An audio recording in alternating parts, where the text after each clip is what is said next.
Good morning to our participants in the US. Good afternoon to our participants in Europe. A very warm welcome to our online event about the US elections and its implications for transatlantic relations.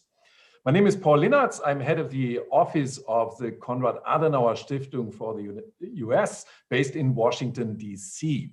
For the Konrad-Adenauer-Stiftung, or in English, the Konrad-Adenauer Foundation, a German institution with civic education centers all around Germany and more than 100 offices worldwide, transatlantic relations, or close cooperation and partnership with the US and Canada on one side and Germany and Europe on the other side of the Atlantic is one of our most important topics since many decades already. Against this backdrop, I'm happy to also welcome many representatives from the embassies here in Washington, D.C., the embassies of various European countries, as well as some of my colleagues from our offices in Europe among our distinguished participants. Happy to have you with us today. We do have an incredible lineup of panelists today. We will have the pleasure to listen to and to discuss with Soren Dayton, policy advocate of Protect Democracy, Leila Zaidan, executive director and COO at the Millennial Action Project, and last but not least, Bruce Stokes, non-resident fellow and executive director of the Transatlantic Task Force at the German Marshall Fund of the United States. Thank you so much for joining us today. Each panelist will offer remarks for about 10 minutes. Before they do so, I will briefly introduce them. I think Leila and Bruce are using or prepared some PowerPoint slides to support or to illustrate their statements. After our three panelists have finished their short statements, let's say in roughly 30 minutes, our Zoom participants are encouraged to ask questions. For this, please enter your questions in the chat room. At one point, I will hand it over to my colleague Jan Bösche, who will address at least some of the questions of our Zoom participants to our panelists until the end of our event, let's say in roughly 55 minutes. We will try to take up as many questions as possible.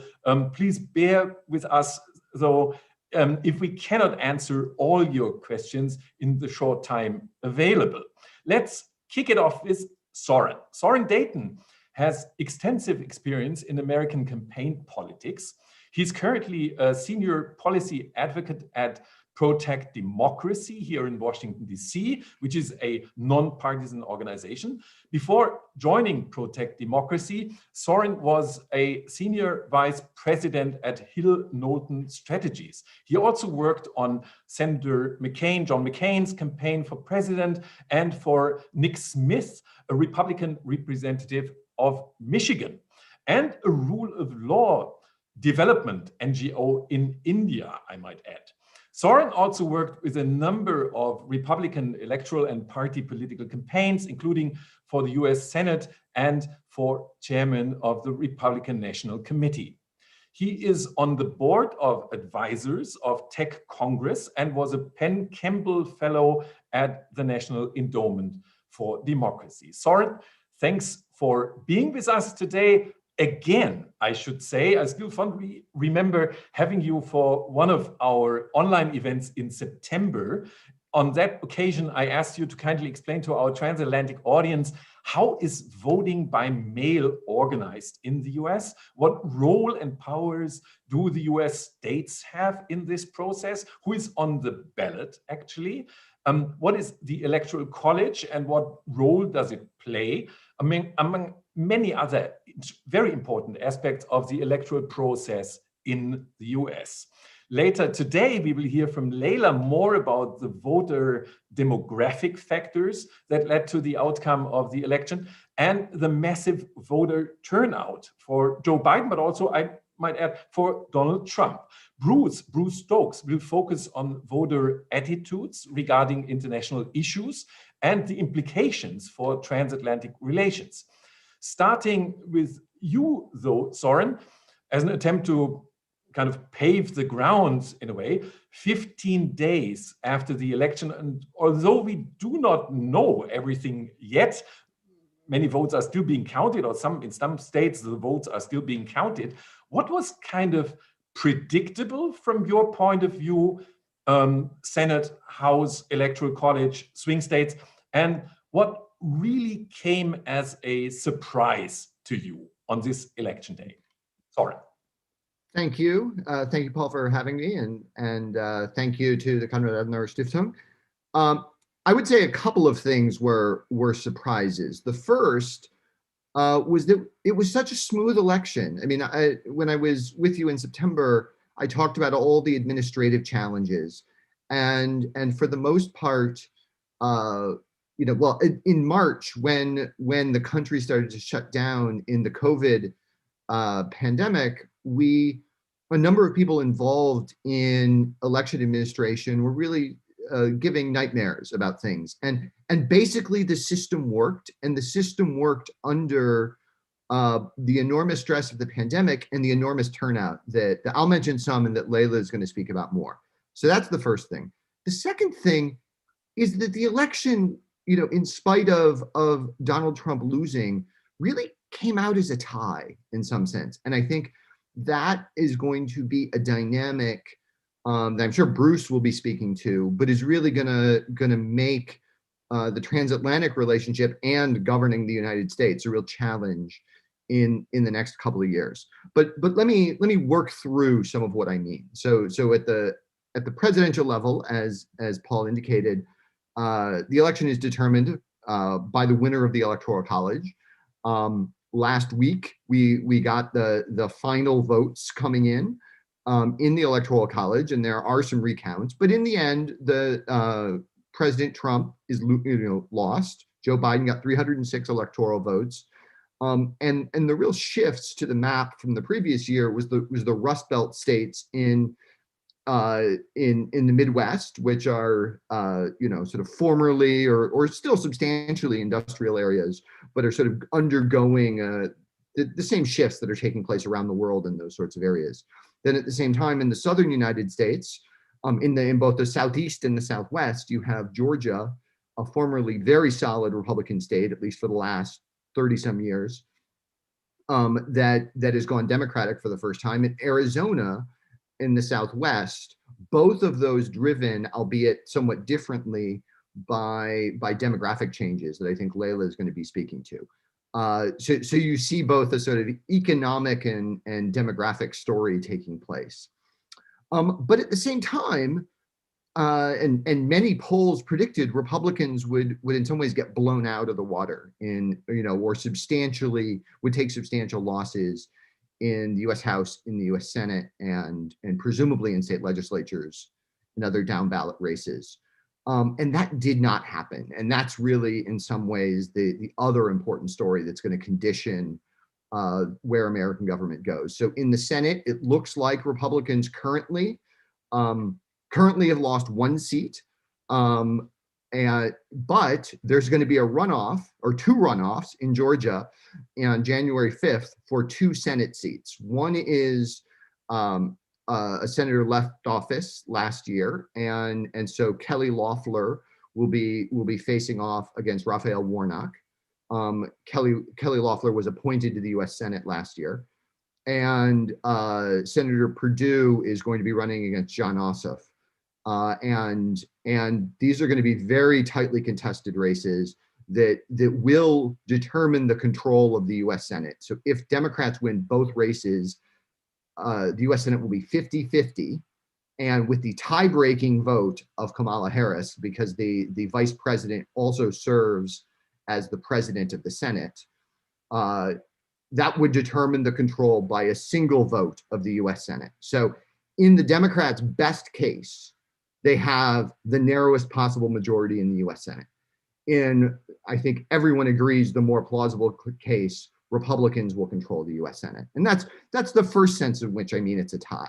The second sense is, and this was probably the least predicted thing on election night in many ways, Democrats lost a substantial number of seats in the House. And in the US House. And so Nancy Pelosi is going to be operating in the US House on somewhere between a 3 and 7 vote majority, which is one of the most narrow majorities in the House in say the last 20, 30 years.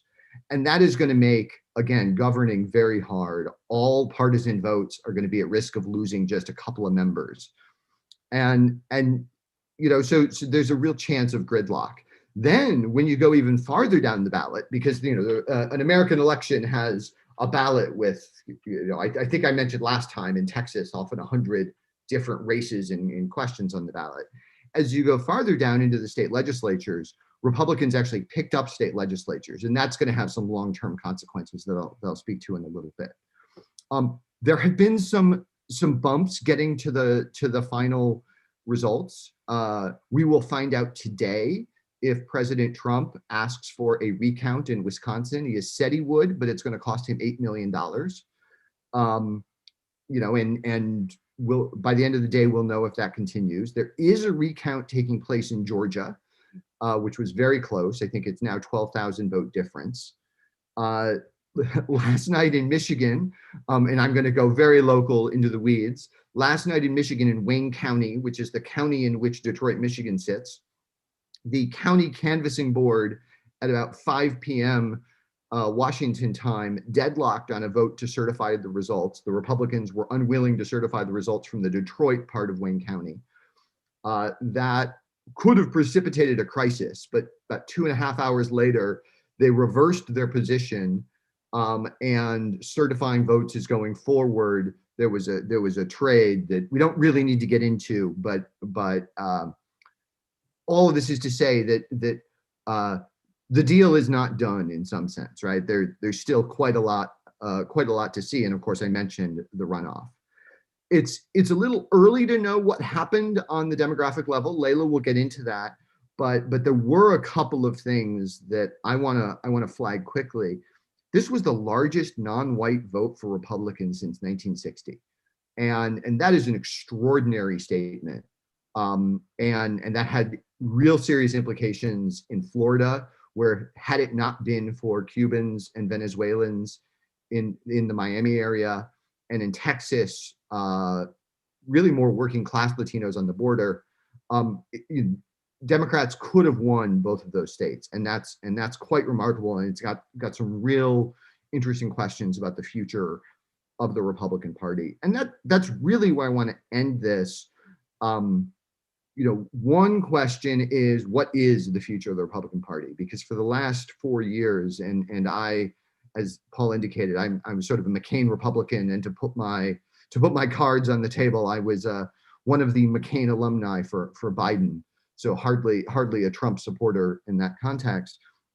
But Republicans ran ahead of President Trump. That is, on many ballots, sort of 2 or 3% of the ballots voted for for Vice President Biden at the top, and then voted for Republicans down below. And so that's the sense in which that tie between the top of the ballot and something else. So voters distinguished between Donald Trump and the Republican Party.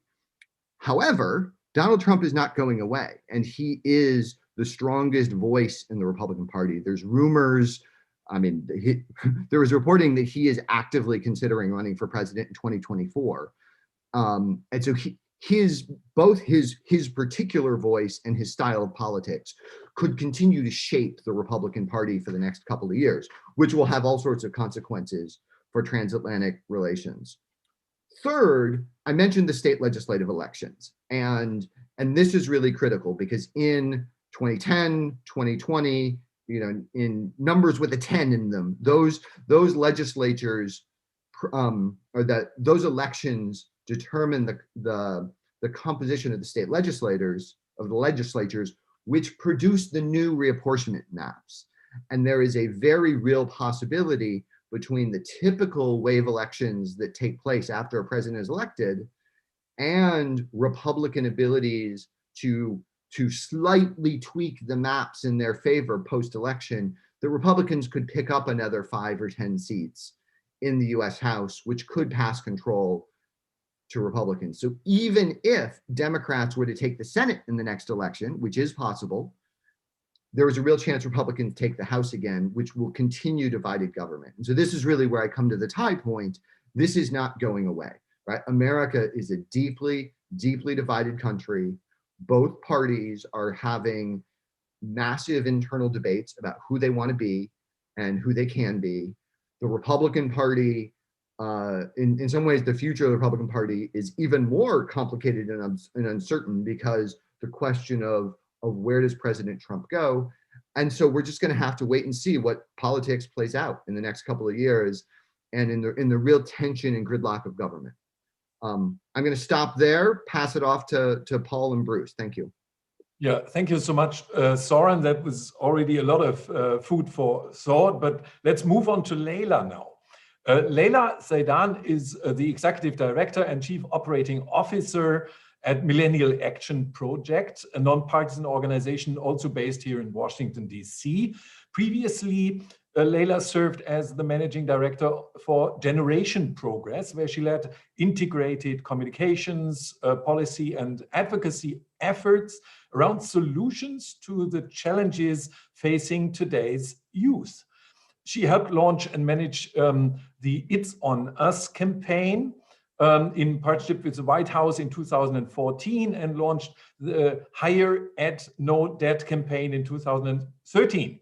In 2016, she was named by Fusion as one of the 30 women under 30 who will change the election. Before joining Generation Progress, Leila helped to develop outreach strategies to connect college students with federal job opportunities. Leila, good to see you again. I should also say, last time we met also in September and also for one of our online events, you were so kind to talk with us about the role of voters among minorities and millennials and Gen Z, of course, and the possible impact of these segments of society on the election outcome. Again, we do not know everything yet. Votes are still being counted in some states. Yet, what do we know so far? Did the minority vote? Did the younger voters tip the balance and win the election for their choice candidate and issues?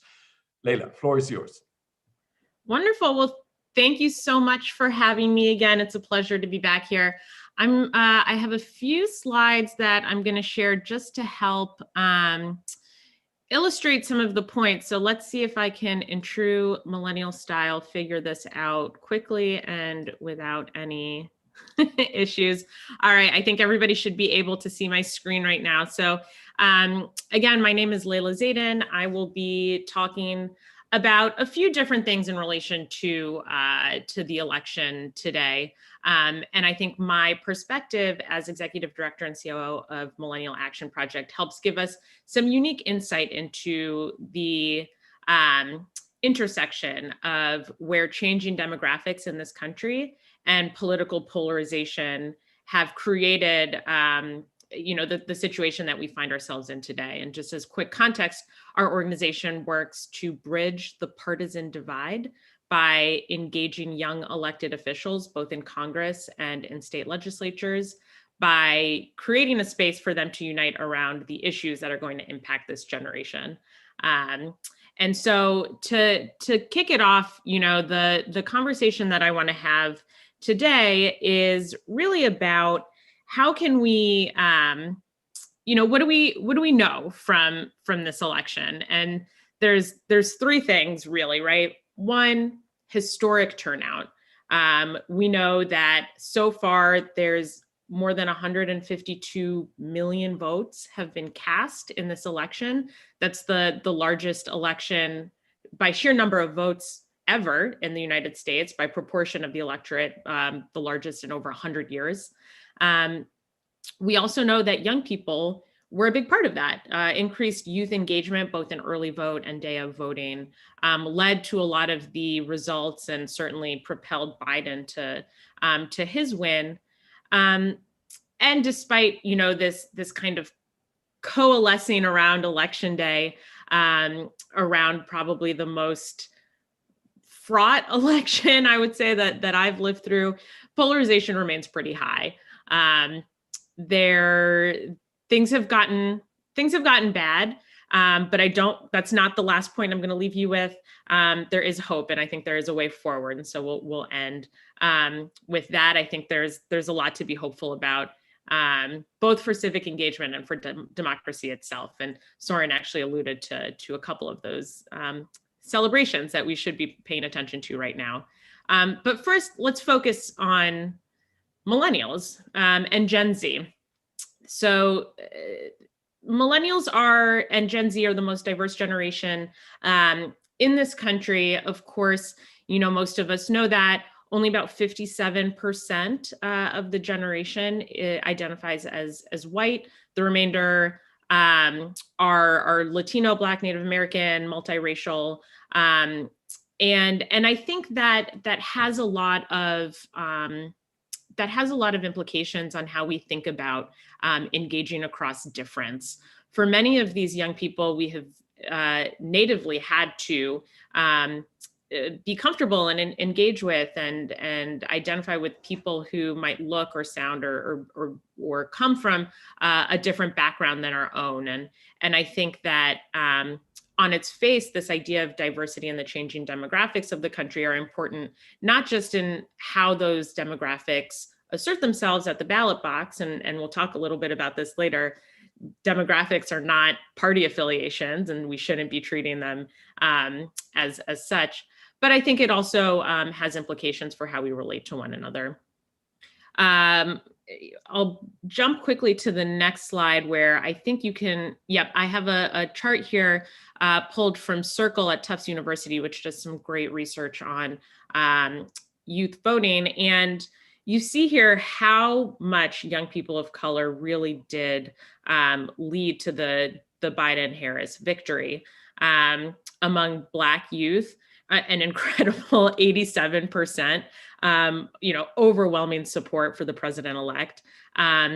Even among white youth, we see a slight preference for Biden. And of course, that data differs state by state. And in some states, the white support was a little bit more than 50% was in the majority. But overall, these numbers are incredibly high. And I think that has huge implications because oftentimes the first vote that you cast and the first party that you vote for is how you identify throughout the rest of your voting life and your civic life. One thing that I will note that I think is really interesting, and this is supported by both data and my own personal experience, but the fastest growing political affiliation in this country is not Democrat, it's not Republican, it's actually no affiliation or independent. And so I think that presents, a little bit of gray area as we think about how the civic life of some of these young folks who are voting for the first time in this election or in recent elections, how they continue to cast their ballots moving forward.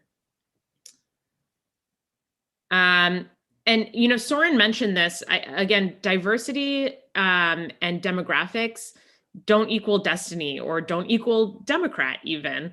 What we saw in Florida was that the high number of Latino voters around the Miami-Dade area actually did not vote Democrat, as I think the Democratic Party had assumed. And that is something that we'll talk about in a little bit in investments in civic infrastructure, where making assumptions and treating voters and demographics as an ATM for votes when it comes to election day is just not a winning strategy.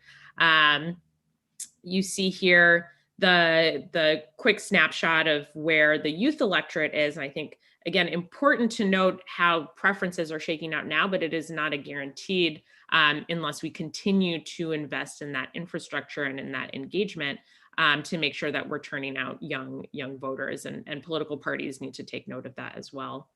In terms of issue engagement this election, some of the key issues that have been priorities for young people are also priorities for people across the country. So it should come as no surprise that things like healthcare rank very, very highly. The economy, and actually COVID-19 was the #1 issue that young people cared about.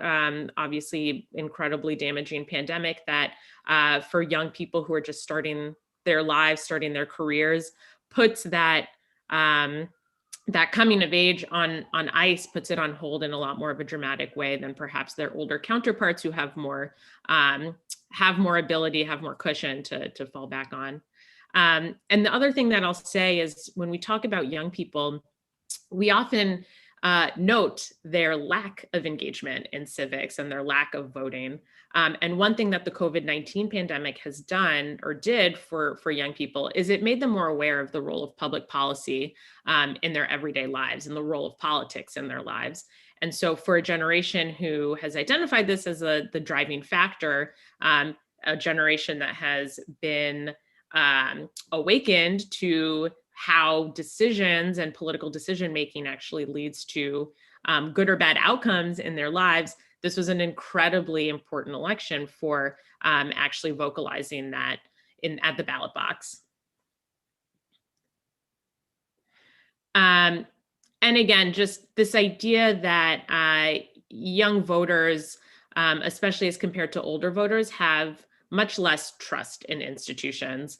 And I think that's something that is worth noting. Over the past few years, investments in infrastructure actually helped to draw that bright line between youth participation or youth civic engagement and youth voting, right? We saw this summer amid a racial reckoning, people take to the streets and protest injustice. And many were wondering, will this actually turn into votes come November? And I think we can say quite decisively right now, the answer is yes. And I think we can credit a lot of that to some of the civic infrastructure and apparatuses that have been invested in communities of color and among young people for years.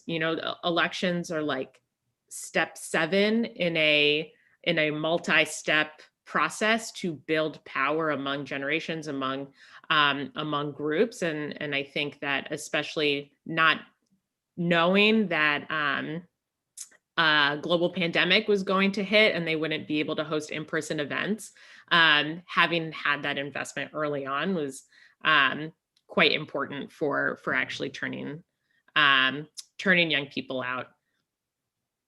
I'm going to try to go quickly because I know I'm a little bit over my time here, but again, I think that there are two things that we can thank for the high youth turnout.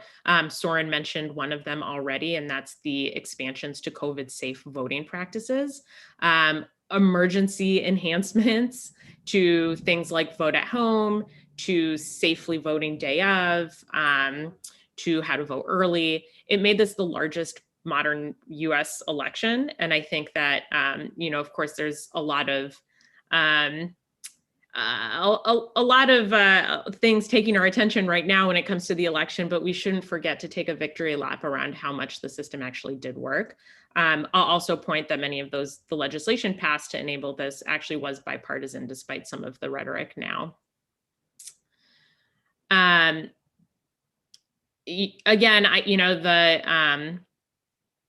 the investments in actually adapting in the pandemic. This is a generation for young people who had never necessarily known how to vote by mail or been educated in a way that required really intense engagement with them. And so I think, as I mentioned earlier, just really underlining that the fact that high schools, college campuses, community-based organizations were all closed, that continued investment in engaging young people was really important. And now post-election, looking forward, that will remain something that if we'd like to sustain high youth turnout levels, we need to invest in. And then let's see. Oh, and actually one point that I found really interesting is that in many of the swing states, in the states where there was a very small margin of victory, or where many of the resources from both campaigns were invested, the vote share of young people was higher just in the early voting period than the entire margin of victory in the 2016 presidential election. And I think that's something worth underlining and highlighting how young turnout and youth turnout really did make the difference, especially in some of these key states. You know, you see Pennsylvania on there, Michigan, Arizona. The other thing that I'll note is the peer-to-peer organizing was really effective in this very unique remote environment, and where we see that lead to some of the outcomes. 74% of Biden supporters said that they talked to other young people and tried to encourage others to vote. About 45% of Trump voters said the same thing. And so where you can see that, right, that peer-to-peer recommendation and peer-to-peer mobilization, GOTV, was incredibly important. Okay, and just to end again on like a really big existential, terrible, deeply troubling problem of polarization, we're still deeply divided. We were divided before the election, we'll be divided after the election. When people tend to think of divides, they tend to think of it as two groups. It's actually more of a fragmentation. There's a ton of different divides that we can slice and dice ourselves on, and both across racial, across urban, rural, class, and there are some structural drivers of that. There's also some cultural drivers of that. And one thing to look out for in 2021 is the census and what that means for gerrymandering and redistricting, which is the process, of course, of drawing the lines that define congressional districts and how voters are sorted into different districts. I think the other thing that we can invest in is civic education to make sure that folks are aware of how to engage.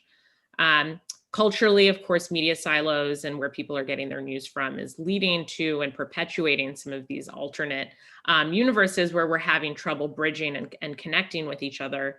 And again, that's something that moving forward into 2021, I know tech companies and other media organizations have invested heavily in figuring out how to exactly address these sort of parallel universes of facts and information. This I took from Pew. I thought was very interesting because not only are we divided on our issues and the issues that we care about, we're actually also divided about how we think about people who think differently from us. And that goes to the cultural drivers of polarization. It's not just disagreeing on things, it's disagreeing on core American values, core American goals. And that's something that our organization tries to address, and building that empathy across difference and bridging those types of divides. The reality is, I think Soren mentioned this, is basically a tie, right? Both parties have power. And I think for us, the hope is that younger generations are less motivated by just that very traditional definition of party and where that power lies. And so I think that presents a real opportunity for us moving forward in engaging on issues and positioning leaders as problem solvers. A majority of young people, almost 60%, say they're feeling more cynical about politics. But I think the upswing there is that of those people who say that they're feeling more cynical, they also report that they're more likely to vote. And so I think there's a bridge between feeling disappointed in our current political process, but actually wanting to do something to change it. And so that's kind of the hopeful note that I want to leave everybody on. I think, again, democracy worked, and not just in any election, in the middle of a pandemic. And young people are invested in its continual success. They're not just voting, they're running for office. MAP tracked a huge increase, a 266% increase in candidates themselves.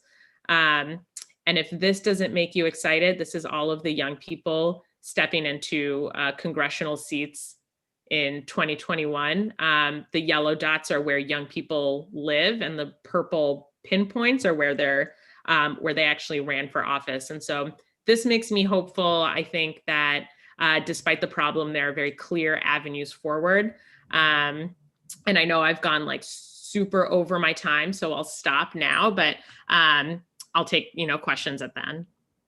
Yeah, thank you so much, Leila, for your profound insight. Yes, I didn't want to interrupt you because I think it's it was quite important to learn about these details. And I know it's tough anyway to explain these elections and the outcome in 10 minutes. I know it. And I mean, we are on Zoom and YouTube anyway, so nobody's kind of switching off the light. So if my distinguished panelists would be available for a few more minutes, perhaps we might extend this meetings by a few minutes and still be able to answer some questions. But now let's move on to Bruce. I'm looking forward to your remarks, Bruce. Yet let me at least briefly introduce you as well.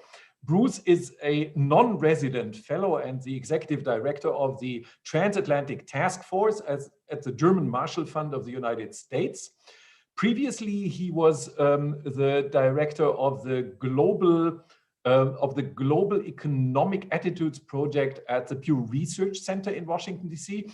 And he is a former international economics columnist for the National Journal, a Washington-based public policy magazine.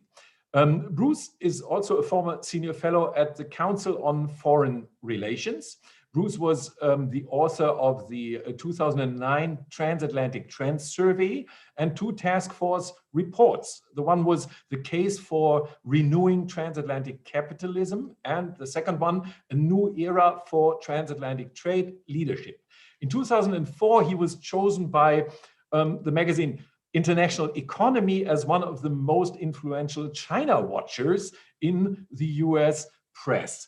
Bruce has not been a panelist for one of our recent online events yet, and some of our participants from Germany and from the Konrad-Adenauer-Stiftung in Berlin watching this event today via Zoom do, of course, fondly remember that Bruce joined us for a 2-day retreat in Cadenabia at Lake Como in northern Italy with a group of experts from all around the world just weeks after the election in 2016 to explain what actually happened in the US.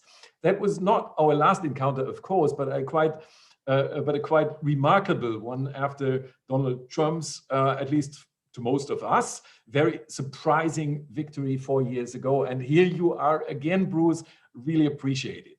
So tell us, now 4 years later, what do we know about voter attitudes regarding international issues and the implications for transatlantic relations? The floor is yours.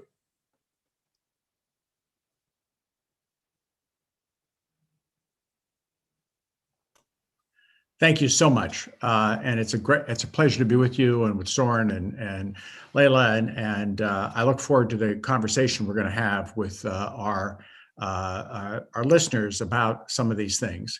What I'd like to talk about a bit is both what we know about Americans' attitudes towards transatlantic relations and international relations that affect transatlantic relations, and then what, in fact, we might be able to do about transatlantic relations in the next year or so, based on this task force I ran at the German Marshall Fund that has put forward a report that's available to everyone online at the German Marshall Fund website if they're so interested.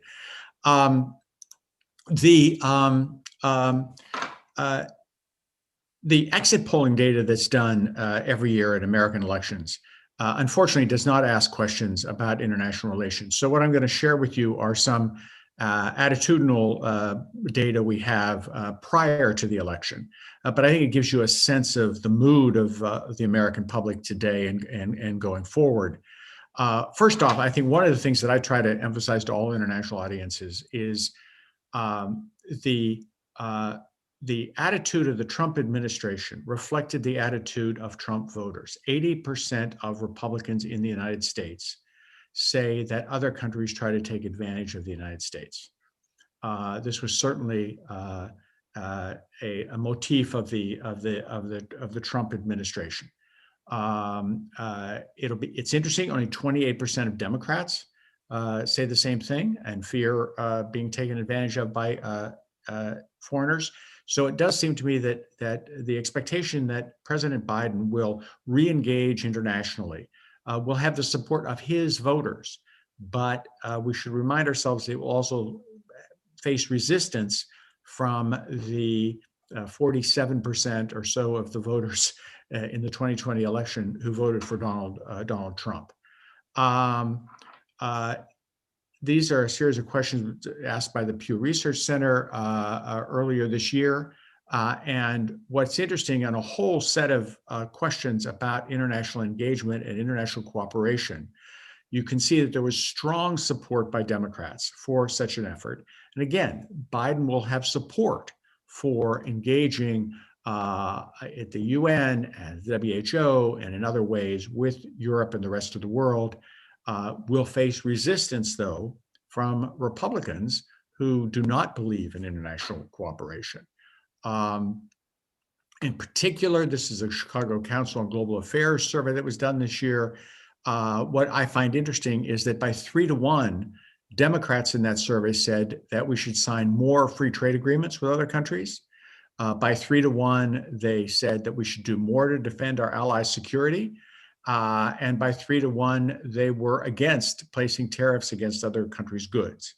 I can tell you in that same survey, Republicans were more supportive of trade conflict and less supportive of supporting our allies.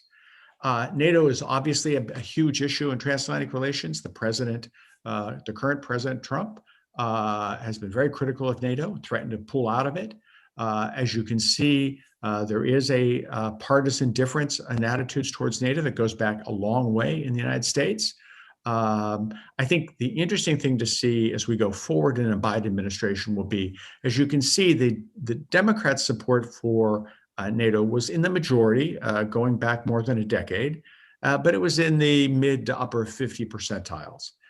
It rose under Trump, support for NATO among Democrats. Our experience in polling is that often when you ask a substantive question like this, what you're getting really is a response to, say, Trump in this case. If Trump says it's bad, then I say it's good because I'm a Democrat. My guess is what you will see going forward is a return to the norm of Democratic support for NATO in the mid to upper 50s. What'll be interesting to see is if there's any rebound in Republican support for NATO, or whether because Biden supports NATO, then Republicans oppose it. We don't know yet. It'll be interesting to watch. One interesting aspect of American attitudes towards the world is the growing disapproval of China. We are now at record high levels of disapproval of China, both among Republicans and Democrats. And in separate surveys done by the Pew Research Center, disapproval of China in Europe is at record high levels. So there is a potential here for cooperation between Europe and the United States in terms of having public support to do something about China. We can talk later about what might be feasible to do about China.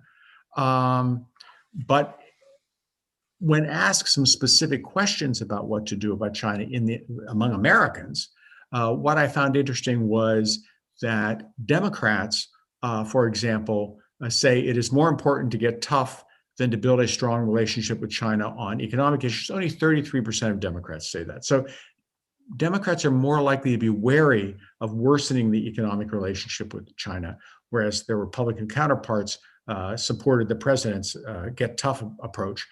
What is interesting in terms of thinking about where Europe and the United States might work together, we know from past Pew surveys that the driver of anti-Chinese sentiment in Europe has been about China's human rights record.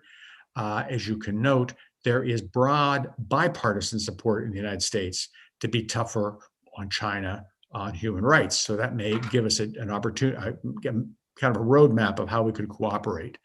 Final point here on attitudes of the American public. 59% of Americans have a favorable view of the EU, and 62% think Europe has done a good job on the coronavirus. Again, that would suggest that cooperation with Europe on the coronavirus would have broad American support. Who might the Biden administration have support for cooperating with? Angela Merkel, certainly. 3/4 of Americans have confidence in Angela Merkel. 2/3 have confidence in Macron, the president of France, but only 42% have confidence in Boris Johnson. I think if the Brits are anticipating a renewal or a strengthening of the special relationship, there's not a whole lot of support among Democrats for that. What then must we do? Leo Tolstoy asked us years ago. A couple of things that the task force that I headed came up with last month. One was we need to cooperate on coronavirus and pandemics. The cooperation between American and German companies developing a vaccine is, I think, a perfect example of the values of such cooperation. We suggested creating a transatlantic stockpile of medical supplies and jointly prepare for the next pandemic by developing rapid response teams to respond to outbreaks around the world and to negotiate with other countries in a multilateral sense a responsibility to report so there's greater transparency. We also need to recover from the deep economic hole that we're both in.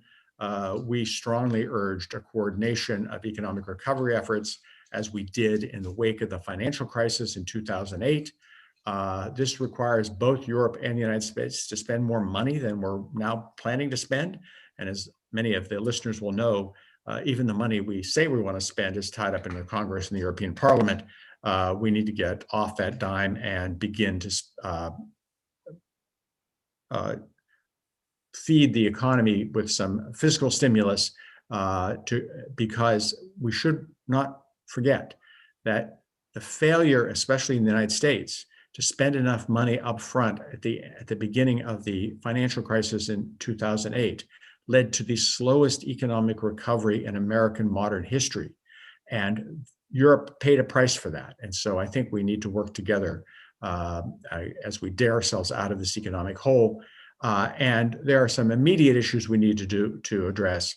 Both Europe and the United States are going to be deeply in need of revenue. We need to resolve our differences over corporate and digital taxation, which are now tied up in the OECD, because if we don't, there will be a trade dispute between Europe and the United States because the European nations are not going to wait to access this new source of revenue. On climate change, the Biden administration has said they will rejoin Paris on day one. We have to be honest with ourselves. That's a necessary but not sufficient condition for moving forward on climate.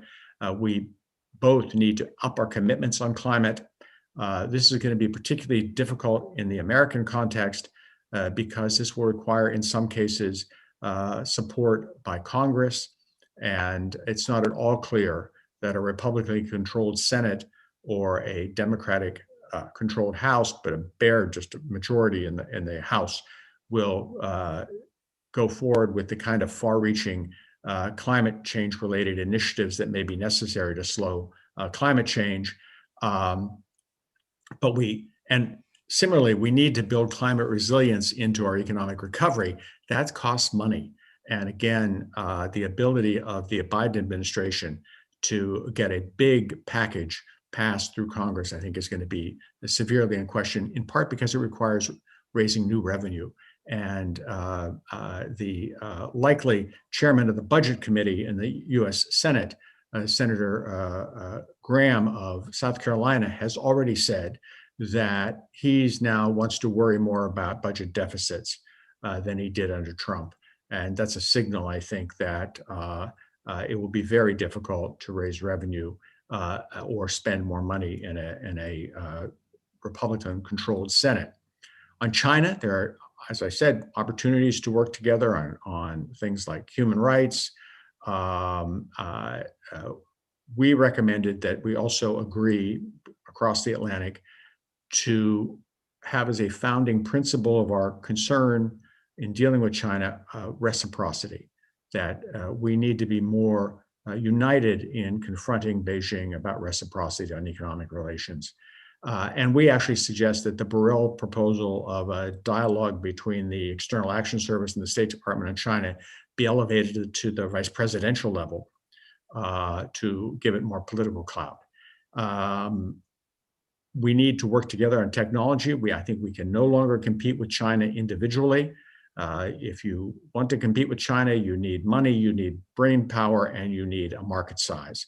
China has demonstrated the willingness to spend as much money as is necessary, has a growing body of scientific talent, and has a huge and growing market.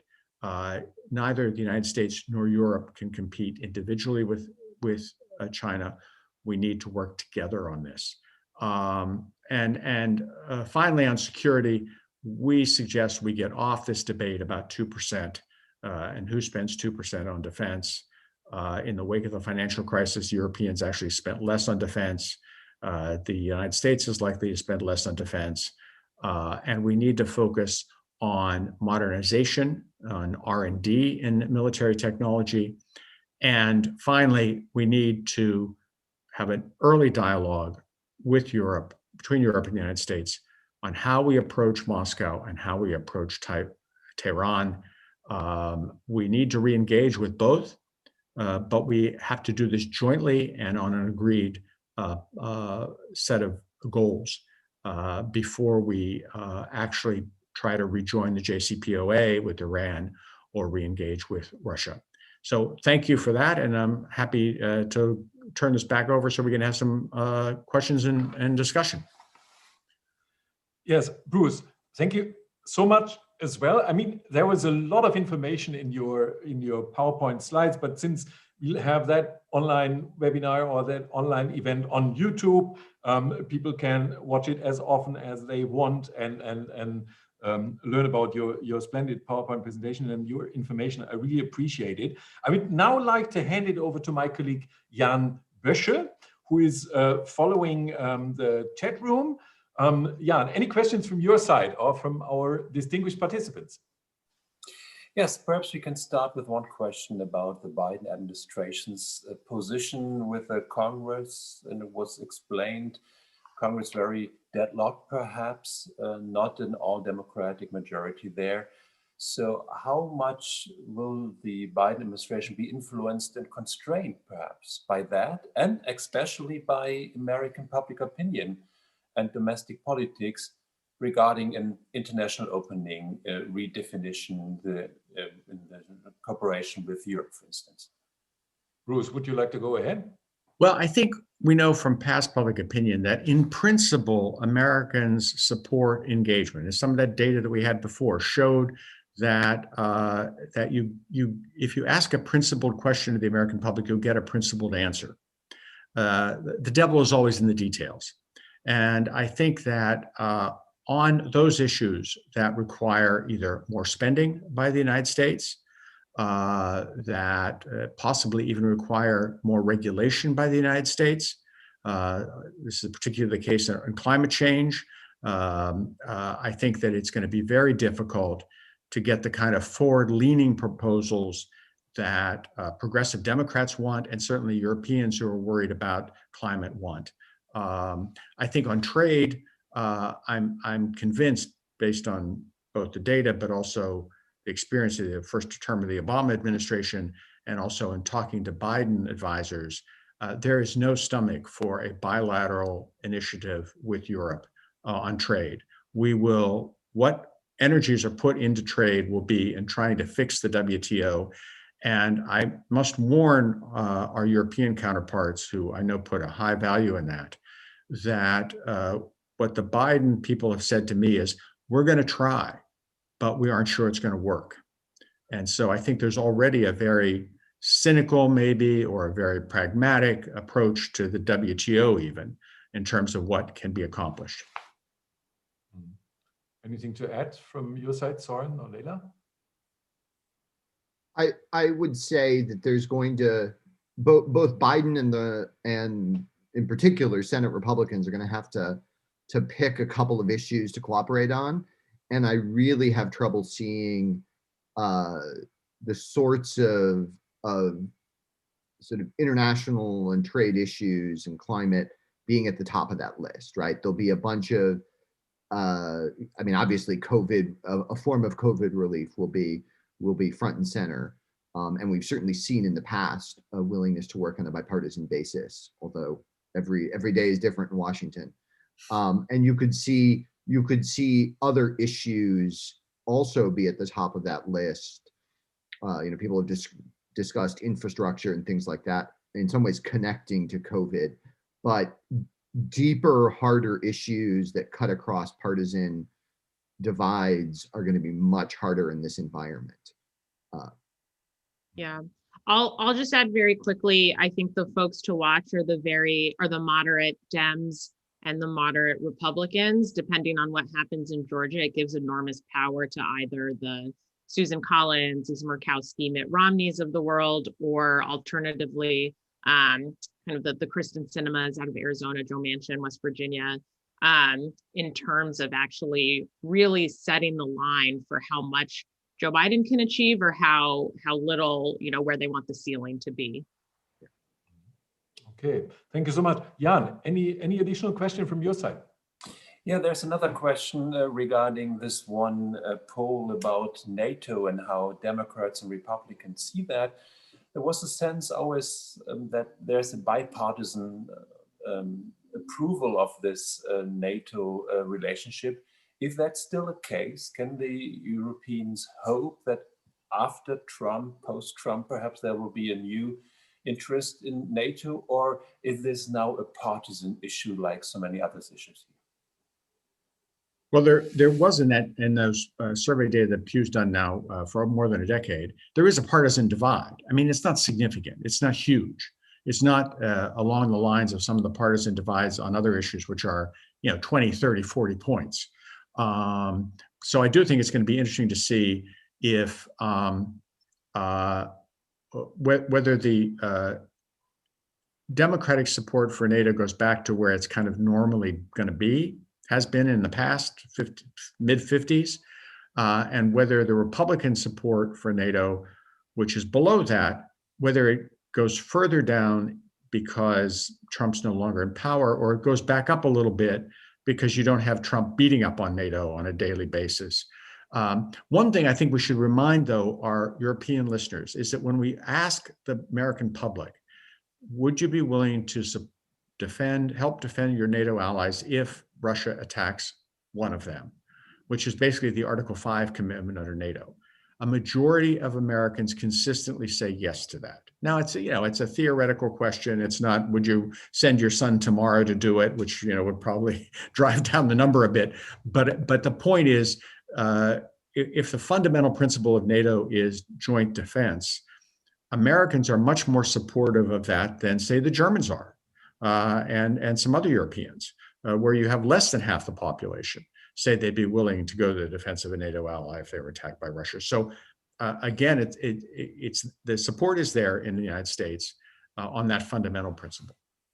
And if I can add one thing there, in many ways, while Trump specifically took shots at NATO, I think the sort of, to the extent that there was a sort of intellectual and political base for having issues with alliance partnerships, I think it actually carries more weight in Asia. If you ask Americans if they're willing to defend Japan or South Korea, those numbers are lower. So I think, to the extent there's openness to a partnership alliance, I think it's frankly much more on the NATO side. I mean, Bruce may disagree with my recollection. I mean, Pew has asked that question too, and you get roughly the same support. Again, it's kind of a theoretical question, right? Yeah.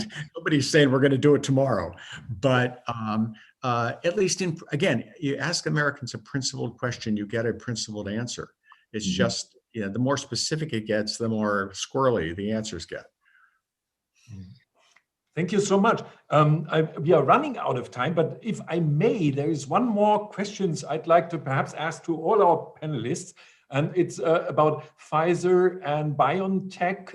They cooperated successfully in developing a vaccine. Can this example be used to make a case to strengthen scientific and economic cooperation across the Atlantic? Well, I'll tell you, I interviewed about 150 people for this task force report, including a lot of people in the technology sector.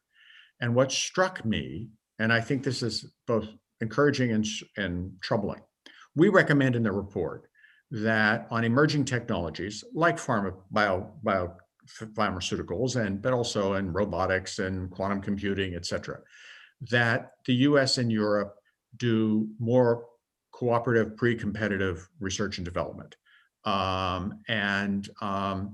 There was actually strong support in Silicon Valley for that, which is different from the past. I'd say 10 years ago, the attitude among American technologists was, what do we need the Europeans for? They're so backward. That's clearly not the case. The reticence was among Europeans who, because of their historical experience, are afraid that if you get into a partnership with the United States, somehow you will come out the loser. And I think that one of the challenges we will face going forward, and hopefully we can use this vaccine example as a way forward, is to say, no, the only way to deal with some of these tough problems is to work together. And in fact, cooperating with each other doesn't mean that somebody gets disadvantaged. But that's going to be one of the tests, I think, going forward.